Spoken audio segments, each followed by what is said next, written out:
Hi everyone! Welcome back to Life in Progress. Thank you so much for always tuning in. And today, medyo exciting yung gagawin natin kasi inisip ko 35 lessons for my birthday ba or susulitin ko na tong friend ko, magpapa-interview na lang ako sa kanya ng surprise na topic. Okay, so Dr. Kili, I'm ready for you. All right.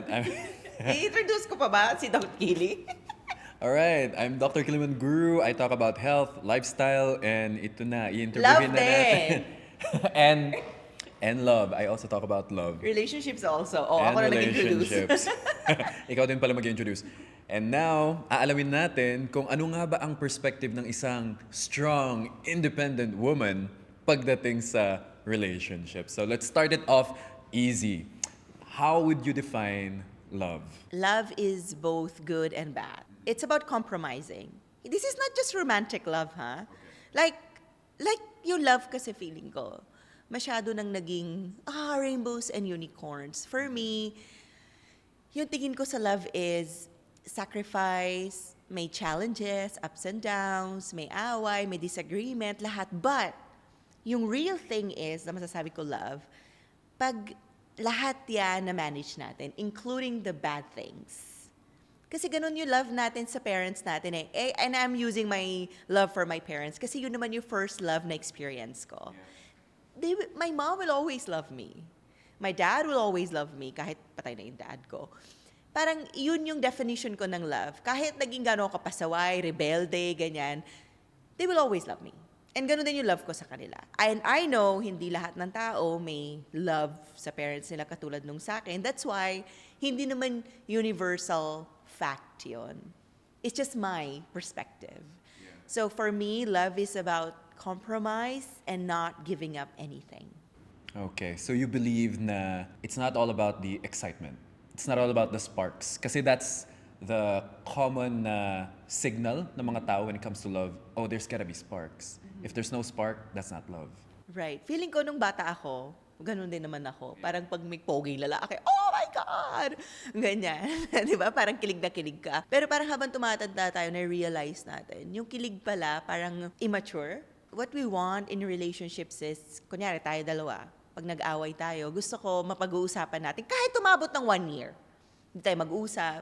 Tapos pag nag-cross yung paths natin, gusto ko yung parang we can tell each other na it's okay. Alam mo yun, parang may maturity na we talk about what happened, yung disagreement. Feeling ko yun yung gusto ko in every relationship. And yung accountability ko na, I also played something in this scenario. Hindi naman puro siya, or ako. And the moment na maka-encounter ako ng ganon na parang, lagi na lang ako, or lagi na lang siya, I think may mismatch. Even in friendships. Kasi recently, may nangyari sa isang friend ko. Basta may na-encounter kami na problem sa travel namin. And this person wanted me to be accountable for what happened kasi ako yung nag-ayos ng trip namin. And kinuha ko naman yung accountability. Sabi ko, it's okay. Ako na magbabayad. So, hindi kami nag-usap mga 6 months. Kala ko galit siya sa akin. Apparently, kahapon, nag-usap kami ulit kasi may na-encounter siyang problem na nangyari sa iba. Tapos, ako yung tinanungan niya. And I asked her immediately. I was like, I just wanted to give you some time to think about it. Kasi hindi rin ako sure kung galit ka and nagpa-process ka ng emotions mo. Hindi yung kulit ka ng kulit. Hello, galit ka sa akin. Hello, ganyan. Hello, ganito. Sometimes we need time. Yes, respect. Yes, respect and maturity to grow up a little bit. Alam mo yun, explore life. Hindi yung kulit na galit ka, ano-ano gagawin, ayusin na natin to. Sometimes, you just cannot fix things immediately. Diba? So this person trusted me so much, nung iba yung nagkamali, sa akin siya lumapit. And ako yung tinanangon niya, ano yung gagawin ko? Then, that was the time I told her na parang, now you get to know me. That hindi ko yun ginawa parang something against you. Yeah. So okay na kami ulit. And for me, that's love. That's a real friendship na nagkakausap pa din kami and we forgive each other. Yes, the ability to repair mutually. Yes. Hindi lang to love, ganyan ha. Parang friendships, work, but sometimes there are really relationships na kailangan natin i-let go. You're a big travel agency, you know all the visa requirements to go to the different countries, you've gone through it all. Ano naman yung visa requirements ng isang partner para makapasok sa buhay mo? Honestly, nowadays, emotional intelligence na lang talaga. How would you define that? Feeling ko kasi kahit may pera yung someone, kung hindi niya naman naiintindihan yung sinasabi mo, ano ba meaning ng pera? Iba-back up ko naman yan. I was groomed not to rely on someone financially. Iba naman yung story ng ibang babae. Okay, okay. Na they were groomed to rely on someone financially. I always talk about that. One woman's story, hindi siya applicable sa lahat. Yeah, and not necessarily na invalid naman yung story ng isang girl. Exactly, exactly. Parang if someone was groomed to find a provider financially, hindi lang emotionally, okay, that's fine. Kaya nga minsan parang pag may nagsasabi na, ay, may sugar daddy yan, ganto, ganto, ganyan, we don't know their story. Yes. Just like me, people don't know my story. Why I became like this, 'di ba? Bakit ganito ako pinalaki, na ayoko talaga humingi ng pera kahit kanino. I'd rather not do my luho kaysa humingi sa ibang tao or umutang or mag-swipe na credit card na hindi ko naman kaya bayaran. We are all groomed differently. So my story is not necessarily right, and being strong, independent woman is not for everybody, and that is okay. Or marrying at 21, for some people it's all right. For me, I was groomed na that is not right. But again, hindi yon universal fact kasi. Yes, yes. But for other people, having a kid at 35 is like so wrong. Like, oh my God, what's wrong with you? And for me, that is the right path. I never imagined myself having a kid at 23, 24. So it's really different. Kaya nga pag may mga nagko-comment sa sa podcast ko na ganito ganyan, parang I wish these people understood lahat na nakikita nating perspective, reality ng taong nagsasalita yan.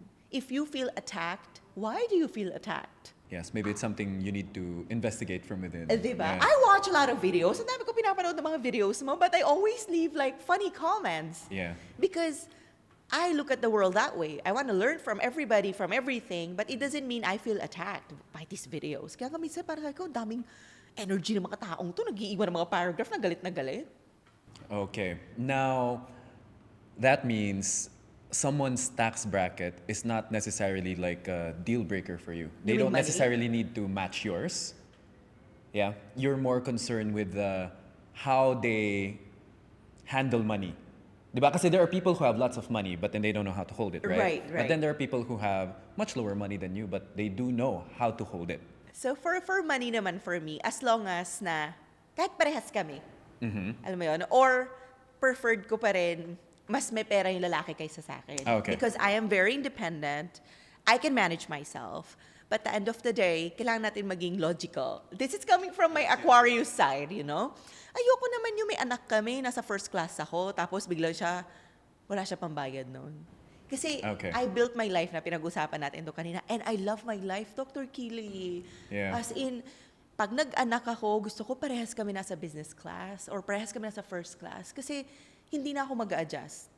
Okay. Ayoko na rin mag-adjust kasi pinagtrabahuan ko na yan eh. Siguro nag-adjust ako kung na-meet ko yung lalaki nung 24 kami or 24 ako, sabay ko binild. Yes. Parehas kami. Pero kung na-build mo na, tapos biglang bababa ka, parang it's so unfair to myself. Yes, yes. Di ba? Ganon din ako pinalaki. Never settle for someone. Lalo na sa love. Kasi yung mga love, mga sex, mawawala yan eh.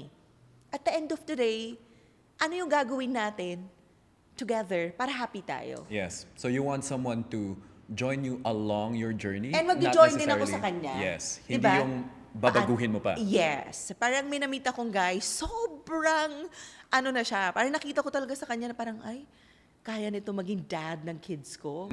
Tapos nung tinignan ko yung mga pangarap niya sa buhay, alam mo, sabi niya, masaya na siya doon. And he was younger than me. Sobrang na-turn off talaga ako. Sabi ko, sige, may last kami, may ano kami, mga 2 years. After nun, ako, tuloy-tuloy yung mga pangarap ko sa buhay. Gusto ko magkaroon ng cafe, gusto ko maging professor, gusto ko magsulat ng ganito.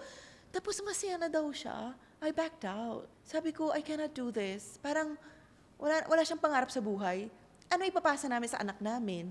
Yung mom, parang sobrang laki ng imbalance. Yes. So yung pagiging logical ko, it's a blessing and a curse. Kasi ang bilis mo nakikita yung bullshit ng tao. Yes. Parang sabi ko, this is not going to work out.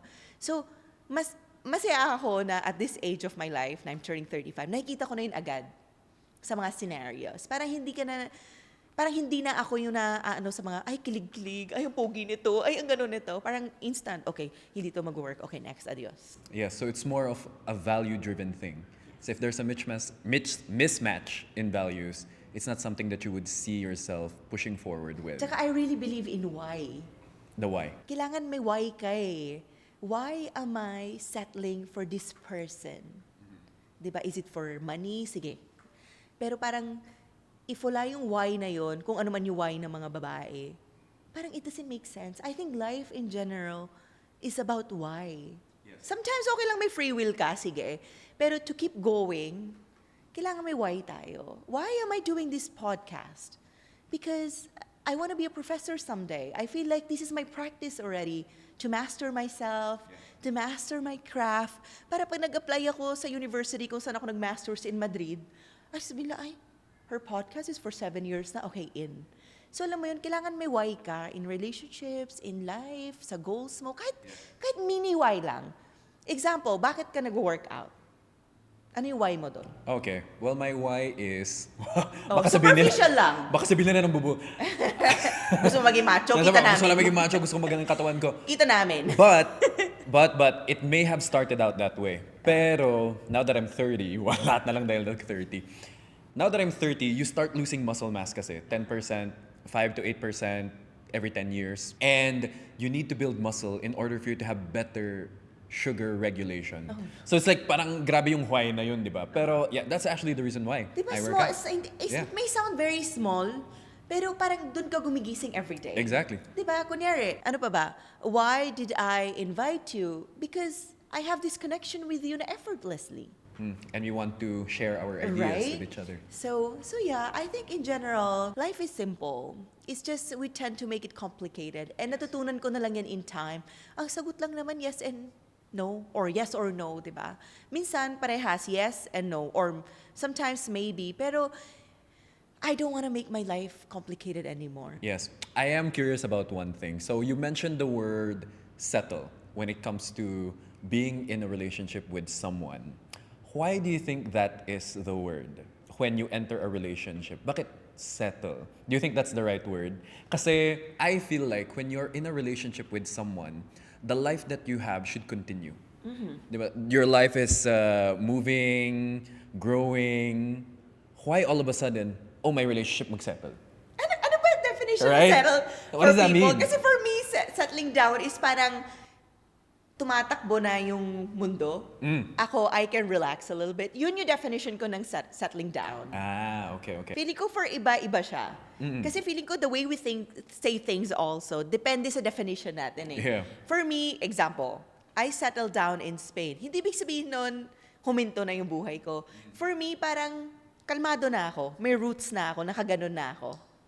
Yeah, kumbaga doon mo nahanap yung lane mo that Yes. feels smooth. Yes. Yun yung settle down. Ano ba definition mo ng settling down? Well, you know what? I feel like, meron kasing sinasabi yung mga tao na, oh, if you want freedom, huwag ka magjowa. Pag nagka-jowa ka, wala na yan. And meron din yung mga term na, enjoy life habang single ka pa. So, wala ba yung enjoyment pag nagka-relationship ka?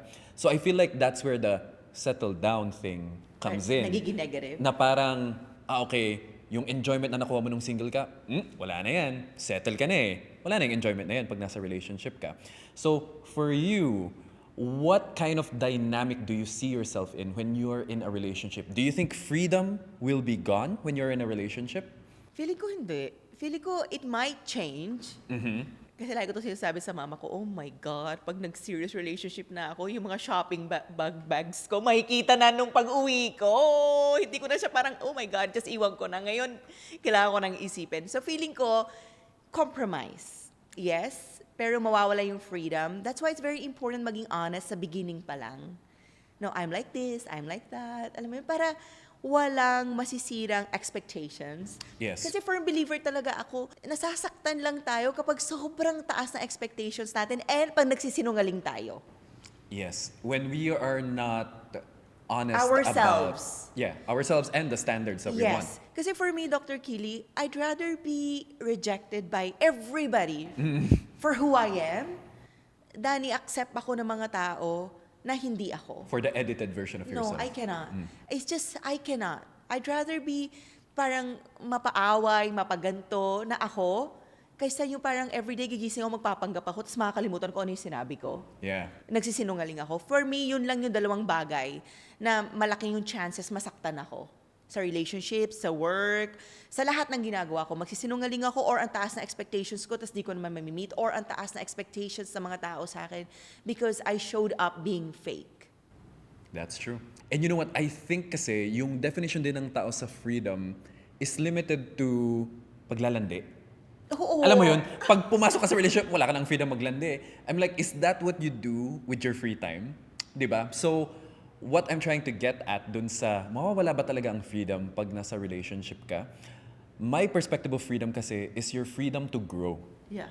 'Di ba? Not necessarily naman kasi na, ano yun, freedom, Landi-landi. landi-landi. No, because there's more to life than that. O babalikan natin yan, para di ko nasagot yan. Feeling ko yung freedom is, kailangan you need to find a person na somehow, meron kayong middle ground. Yes. Somehow, kahit maliit lang. I mean, I love to meet people from different backgrounds and everything. Pero aminin natin, kapag wala kayong maliit na middle ground lang, ang hirap mag-connect. Ang hirap. Feeling ko ganun din in relationships. Kailangan may something na nagko-connect sa atin. Example, when I moved to Spain, wala naman akong alam sa Spanish na language noon, but somehow, I was able to connect with people. Up to this day, hindi ko alam paano ako nagko-communicate with like super Spanish speakers na zero English. But I found a connection. Hindi ko alam ano yon. I'm still trying to find it. But na-realize ko, kahit gaano katagal mawala yung something ko with people, basta may connection kami, Yeah. you feel it. Ganun din sa relationships with men or women. Kailangan may something nagko-connect sa inyo eh. You don't necessarily have to be both, like, sa case ko, press kami business people, or I can be ambivert, sometimes extrovert ako, or introvert siya. Feeling ko, freedom becomes more fun kapag may konting bagay lang nagko-connect sa inyo. Either yung values nyo sa pera, sa growth. So freedom for me talaga is not giving up who you are. And kailangan talaga pag-usapan nyo through that mini connection. That's true. Alright? Kunyari, kung nakilala ko yung guy, no 27 ako, kasagsaga na peak na career ko, tapos kasagsaga din ng peak ng career niya, feeling ko, ang magiging connection namin noon, parehas kami hayok sa pera. Let's go, let's get it, ganyan. Feeling ko nagkakaroon lang naman ng mismatch kapag sobrang different kayo ng goals. Yeah. Sobrang wala kayong connection, sobrang different, nasa ibang world kayo. Kunyari, no 27 ako, mga nakikilala kong lalaki no, ready na mag-settle down. Mismatch yun. Kasi hindi pa ako ready nun eh. So walang connection. They wanted to have I a see. baby. Tapos ako noon, parang hayok na hayok ako magkapera, bumili ng ganito, mag-travel. So automatic, I did not end up with them. So ngayon naman, ready na ako, I need to find that connection with someone na ready na din dapat siya. Kahit nasa ibang work siya, iba yung ginagawa niya, yung connection na yon kailangan very important yun. Tayo, bakit ba tayo nagkasundo? Growth. Yeah. You always seek for growth. I always seek for growth. But we are completely in different worlds. Yeah. And I think another thing then why we connected, based on my observation, is we have taken the path na hindi common or Usual. expected in our setting. Yes. And if magiging honest tayo, Dr. Kili, you don't know me yet. Yeah, And I really don't. I don't know you yet. Di ko nga alam ano yung favorite color mo. What's your name? Di ko nga nakakalimutan ko. Winston pala yung name mo. So always look for that tiny connection and kailangan somehow medyo same kayo ng goal kung saan kayo papunta. Kasi kapag sa simula, hindi natin pinag-usapan yan, yun yung nagkakos ng may end talaga yung gusto nyo i-build. Hindi nyo talaga siya mabibuild. Doon din nagkakaroon ng mga failed marriages, alam nyo yun, failed relationships, kasi hindi nagkaroon ng connection, inuna yung kilig, inuna yung pressure. Ang dami kasing pressure eh. Ako lagi ko sinasabi to sa mga 20s girls, don't settle for the first man you meet. Binipilit nyo parang kanina, bago ako magpunta dito. Yes. Yung katabi ko, kumakain sila, yung lalaki tsaka babae. Yung babae ang nagdadala na conversation, hiyang-hiya na siya kasi naririnig ko, yung lalaki di nagsasalita. Maliit na scenario lang yon. Yes. Mismatch yun. pilit na pilit yung babae just to be, probably, ginudge ko na sila agad, to be in that situation. Yeah. For what? And the guy was not even looking at her. Ooh. Na nagpo-phone yung guy. Tapos yung babae, oh, ano oras ka mag-gym? Yeah, parang trying to fill in the silence na. Yes. Kasi parang wala nang input yung other person Yes, to kasi the parang conversation. feeling ko, na naramdaman ko noon, wala na rin kasi silang connection probably. And hindi lang nila ma-let go yung relationship. That's really interesting yung don't settle for the first man that you meet. Kasi yung argument ng iba dyan is, what if? Wala Mamatay na kang akong mag-isa? makilala.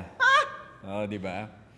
That's, you mentioned this before to me, the scarcity mindset. Yes, and I hate that. I hate that sa business, sa life, sa work. Kaya, Applies to all. friend, ayoko talaga makisama sa mga ganyan tao. Natutunan ko yung intentional travel. Kakasama ko sa mga Spaniards, sa mga Europeans. They don't travel 4 days, 4 days. Gusto nila, okay, 1 week ako, titingnan ko lahat, papakiramdaman ko sa isang country lang ako. So, nakikilala mo yung country. So, feeling ko, yung scarcity mindset is so dangerous. Even makisama ka lang sa ganun. Kasi mahahawa ka sa ganun. Apparently, may pinapakinggan akong podcast kanina. We have to think big. So our actions become big as well. We cannot think small kasi our actions will become small too. Kasi if maliit lang yung pangarap mo sa buhay mo, hanggang doon ka na lang. Sabi nga ni Harvey Specter, life gives you this, I like this. Yeah. And I feel like malaking influence din kasi if you do not expose yourself to other people from different backgrounds, from Yes. different professions. Yes. And I feel like in our line of work kasi, we get to meet different people. Kaya we know that there are other options, there are other ways to live life. Kaya hindi siya limited. And that's why I'm really glad na may mga podcasts na ngayon, books, so that people who are limited in their circle, na wala sila ibang makausap kasi same friends, same family relatives, same coworkers, you cannot expand your horizon that way. Kasi paulit-ulit na lang naririnig mo. But when you listen to podcasts, to books, you listen to people with new perspectives, it opens up your mind. And And- that's how you know, oh, there's more. Exactly. And alam mo, ano naman kung maubusan ka ng lalaki? Is our role in the world is just to be in a romantic relationship? Exactly. This is a very different perspective. Alam ko, people don't like these things because we are so hooked sa jowa, asawa, ganito. But living in two places, Europe and the Philippines, doon ko lang na-realize, everything is so different. Yeah. Parang, maybe kinagagaluhan ko lang to mundo. Again, lahat na sinasabi ko, hindi naman universal truth yun. Parang pwede ka palang mabuhay na walang anak, na sobrang fulfilled ka. And, sa flip side, pwede ka rin magkaroon ng sobrang daming anak and miserable ka. Yes. That's why, the question to be asked is not mag-aasawa ba ako, mag-aanak ba ako? The question to be asked is, do I want this? Yes. Is it for me? And what if naman di ka magkaanak? And that is okay. What Yeah. if di ka mag-asawa? That is okay. Because our time here is limited.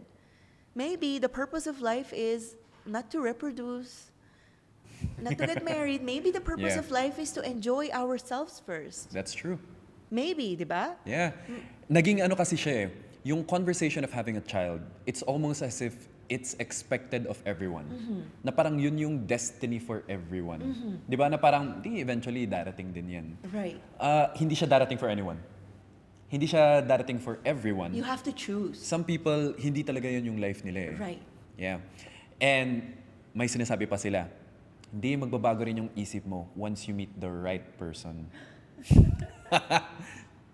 So, what for you is the right person? How do you know you're with the right person? You've been on dates, you've been in relationships before. How do you know you're with the right person? Okay. Feeling ko this perspective is coming from being raised by parents na sobrang unbothered. Sobrang ano sila. Parang wala silang pake. Especially my mom. Feeling ko yung nanay ko 20 years ago, parang nasa 2026 na siya yung isip niya. Never niya sinabi sa amin mag-anak kayo. She just always said, go live your life. Yeah. Go enjoy your life. And even you don't want to have kids, that is okay. If you want to have kids, that is okay. Naisip ko lang, actually first ko naisip magkaroon ng anak kaysa mag-asawa.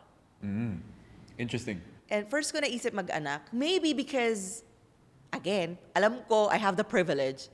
You can create babies now so fast. Without a partner. Na-influensyahan ako nung kasama ko sa Madrid every morning sa coffee shop, si Monica. Hi, Monica. 2 anak niya. And yung story niya is, hindi siya galing sa family na good yung dad. Ayaw niya magkaroon ng father, yung kids niya. She has 2 na. Buntis na siya sa pangatlo. Oo. She just created her own babies. She has a family na. Natupad niya yung dream niya. I was like, oh my God, it is true. Na-influencehan ka ng mga nakikita mo. So, nagpa-freeze ako na eggs. Tapos, na-realize ko, actually, bago ako magpa-freeze na eggs, na-realize ko muna, after ko mag-trip ng birthday trip ng Easter Island, everything was so quiet. Dumating ako sa bahay, quiet, lahat. Kahit nung nasa airport ako pa uwi, parang everything nag-shut down. Wala na ako narinig, wala na ako nakikita ganyan. It may sound OA, but I really felt like that. Umuwi ako ng bahay, I was like, okay, this is how my life is going to be if I choose to not have a partner, if I choose just to live my life. Eto na yung buhay ko. Sabi ko, I think I want to change that. I think I want some noise when I come back home. Okay. My kids looking for their gifts. Mom, where's my gift from New York? Mom, where's my gift from ganito? So doon siya nag-start.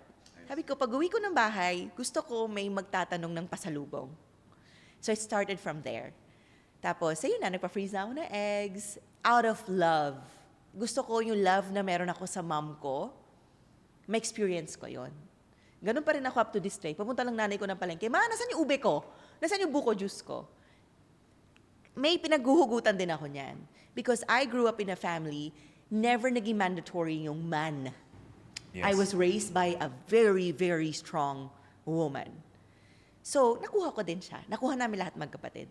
Yung romantic relationship, hindi siya parang a must. Hindi siya need. Hindi siya need. And my mom never married after my dad died. Wala siya naka-relationship, wala. She was like, I can live my life with my kids. And I want to enjoy my life. I see. So it comes from there. When Okay. you are surrounded by this type of people, magiging ganun ka rin. So hindi siya parang ako lang nagbuo ng meron ako right now. It was somehow namana or Yeah. nakita ko. Yeah. And I guess from that perspective, it's no longer finding the right person because you have become the right person for yourself. I feel like feeling ko very important siya for me. Ako muna. Para pag na-meet ko na, or maybe nandyan na siya, I mean, I want him to be proud of me, especially my kids.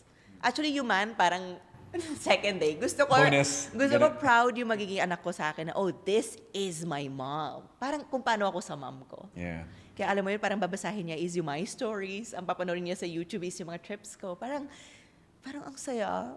Parang nakaka-fulfill siya. Ngayon, parang yun na yung why ko. Why am I creating my Costa Rica vlog? Papanorin ng anak ko to one day. For your future kid. Yes!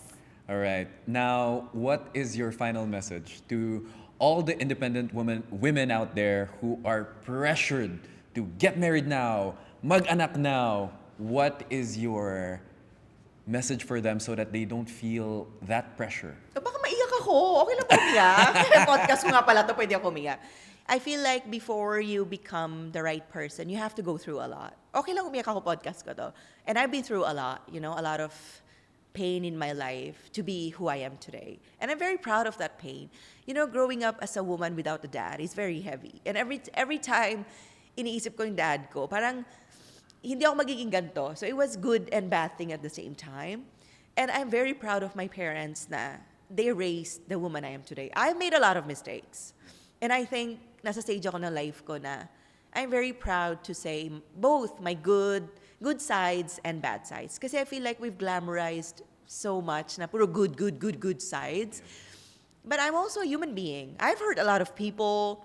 I have disrespected a lot of people because that was part of the process. That's how you learn.